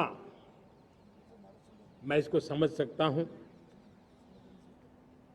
मैं आशा करता हूं कि वहां पर हालात जल्द ही सामान्य होंगे। खास करके 140 करोड़ देशवासियों की चिंता कि वहां हिंदू, वहां के अल्पसंख्यक, उस समुदाय की सुरक्षा सुनिश्चित हो। भारत हमेशा चाहता है कि हमारे पड़ोसी देश सुख और शांति के मार्ग पर चले। शांति के प्रति हमारा कमिटमेंट है, हमारे संस्कार है। हम आने वाले दिनों में बांग्लादेश की विकास यात्रा में हमेशा हमारा शुभचिंतन ही रहेगा, क्योंकि हम मानव जाति की भलाई सोचने वाले लोग हैं। मेरे प्यारे देशवासियों, हमारे संविधान को 75 वर्ष हो रहे हैं। भारत के संविधान के 75 वर्ष की यात्रा देश को एक बनाना, देश को श्रेष्ठ बनाने में बहुत बड़ी भूमिका रही है। भारत के लोकतंत्र को मजबूती देने में हमारे देश के संविधान की बहुत बड़ी भूमिका रही। हमारे देश के दलित, पीड़ित, शोषित, वंचित को सुरक्षा देने का बहुत बड़ा काम हमारे संविधान ने किया है।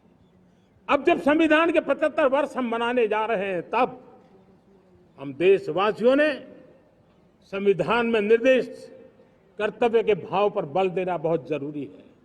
और जब मैं कर्तव्य की बात करता हूं, तब मैं सिर्फ नागरिकों पर बोझ बनाना नहीं चाहता। कर्तव्य केंद्र सरकार के भी है, कर्तव्य केंद्र सरकार के हर मुलाजिम के भी है, कर्तव्य राज्य सरकारों के भी है, राज्य सरकार के हर मुलाजिम के हैं, कर्तव्य हर स्थानीय स्वराज संस्था के हैं, चाहे पंचायत हो, नगर पालिका हो, महानगर पालिका हो, तहसील हो, जिला हो, हर किसी के कर्तव्य है। लेकिन साथ साथ 140 करोड़ देशवासियों की कर्तव्य है।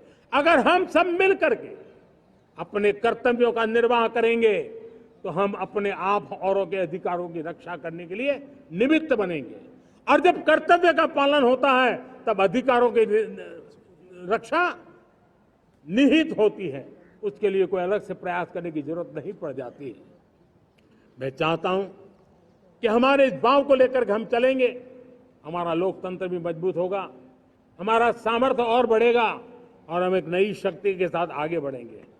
मेरे प्यारे देशवासियों, हमारे देश में सुप्रीम कोर्ट ने बार बार यूनिफॉर्म सिविल कोड को लेकर जो चर्चा की है, अनेक बार आदेश दिए हैं, क्योंकि देश का एक बहुत बड़ा वर्ग मानता है और उसमें सच्चाई भी है कि जिस सिविल कोड को हम लेकर के जी रहे हैं, वो सिविल कोड सचमुच में तो एक प्रकार का कम्युनल सिविल कोड है, भेदभाव करने वाला सिविल कोड है। ऐसे सिविल कोड से जब संविधान के 75 वर्ष मना रहे हैं और संविधान की भावना भी जो हमें कहती है करने के लिए, देश की सुप्रीम कोर्ट भी हमें कहती है करने के लिए, और तब जो संविधान निर्माताओं का सपना था, उस सपने को पूरा करना हम सबका दायित्व है। और मैं मानता हूं इस गंभीर विषय पर देश में चर्चा हो, व्यापक चर्चा हो, हर कोई अपने विचारों को लेकर के आए और उन कानूनों को, जो कानून धर्म के आधार पर देश को बांटते, जो ऊंच नीच का कारण बन जाते हैं, ऐसे कानूनों को आधुनिक समाज में कोई स्थान नहीं हो सकता है। और इसलिए मैं तो कहूंगा, अब समय की मांग है कि देश में एक सेकुलर सिविल कोड हो। हमने कम्युनल सिविल कोड में 75 साल बिताए हैं, अब हमें सेक्युलर सिविल कोड की तरफ जाना होगा और तब जाकर के देश में धर्म के आधार पर जो भेदभाव हो रहे हैं, सामान्य नागरिक को जो दूरी महसूस होती है, उससे हमें मुक्ति मिलेगी। मेरे प्यारे देशवासियों, जब मैं देश में एक चिंता हमेशा कहता हूं, परिवारवाद, जातिवाद भारत के लोकतंत्र को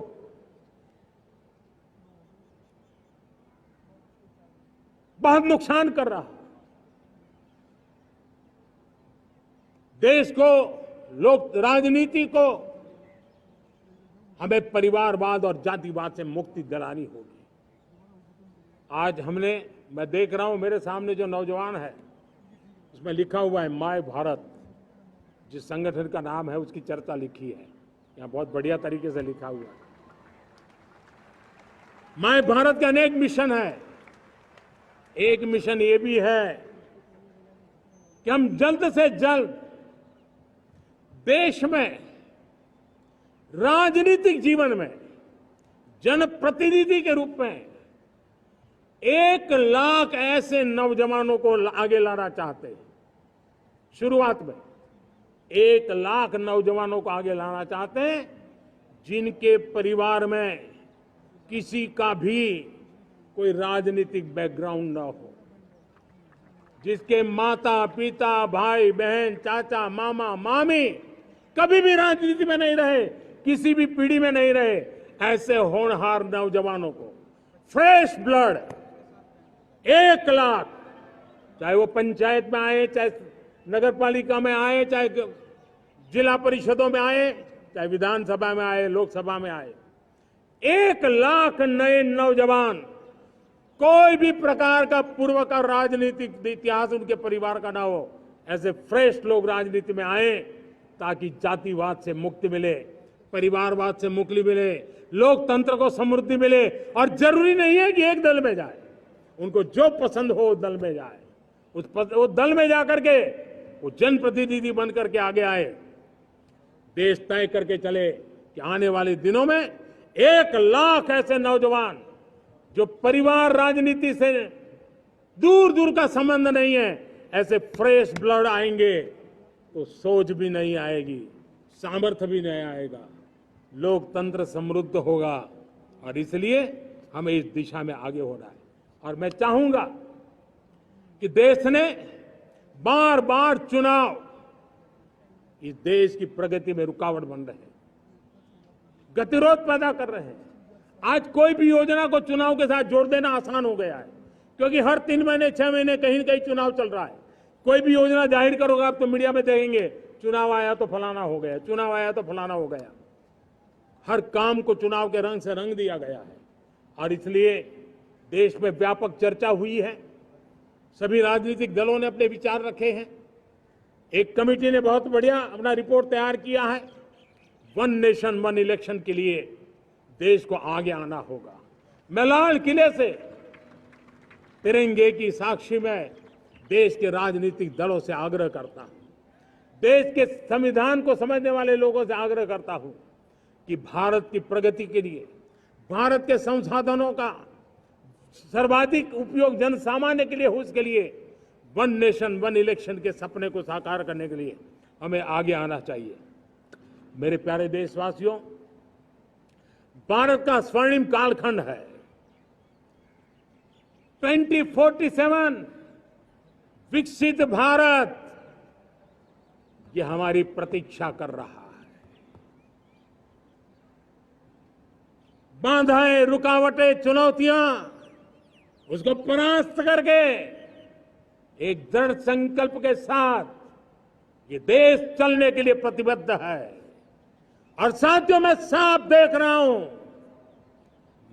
मेरे विचारों में कोई झिझक नहीं है, मेरे सपनों के सामने कोई पर्दा नहीं है। मैं साफ साफ देख सकता हूं कि यह देश 140 करोड़ देशवासियों के परिश्रम से, हमारे पूर्वजों का खून हमारी रगों में है, अगर वो 40 करोड़ लोग आजादी के सपनों को पूर्ण कर सकते हैं तो 140 करोड़ देशवासी समृद्ध भारत के सपने को साकार कर सकते हैं। 140 करोड़ देशवासी विकसित भारत के सपने को साकार कर सकते हैं। और मैंने पहले भी कहा था कि मेरे तीसरे टर्म में देश तीसरी इकोनॉमी तो बनेगा ही, लेकिन मैं 3 गुना काम करूंगा, 3 गुना तेज गति से काम करूंगा, 3 गुना व्यापकता से काम करूंगा, ताकि देश के लिए जो सपने हैं वो बहुत निकट में पूरे हो। मेरा हर पल देश के लिए है, मेरा हर क्षण देश के लिए है, मेरा कण कण सिर्फ और सिर्फ मां भारती के लिए है। और इसलिए 24/7 और 2047 इस प्रतिबद्धता के साथ आइए मैं देशवासियों का आह्वान करता हूं। हमारे पूर्वजों ने जो सपने देखे थे उन सपनों को हम संकल्प बनाए, अपने सपनों को जोड़े, अपने पुरुषार्थ को जोड़े और 21वीं सदी जो भारत की सदी है उस सदी में स्वर्णिम भारत बना के रहें, उसी सदी में हम विकसित भारत बना के रहें और उन सपनों को पूरा करते हुए आगे बढ़े। और स्वतंत्र भारत 75 साल की यात्रा के बाद एक नए मुकाम पर बढ़ रहा है, तब हम कोई कोर कसर न छोड़े।